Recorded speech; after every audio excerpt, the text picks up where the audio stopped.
Ram trucks on a country road. I'm Chris Lawrence, taking advantage of an opportunity to do some squirrel hunting here in West Virginia.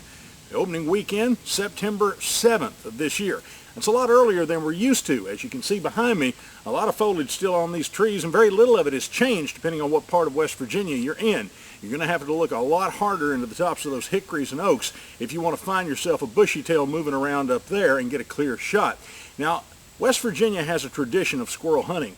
Back before our state had such an abundance of deer, turkey, and bear, squirrels were the #1 game animal in West Virginia.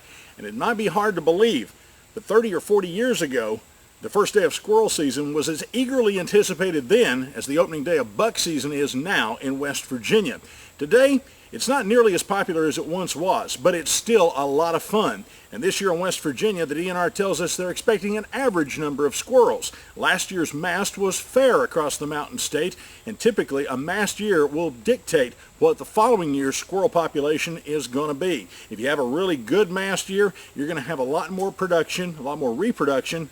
Squirrels may have a couple of litters through the off year. If they don't have a lot to eat, well, chances are Mother Nature's not going to let them move on and populate even more. It all depends on last year's mast crop.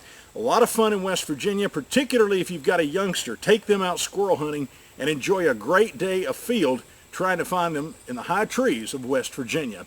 On a country road, I'm Chris Lawrence.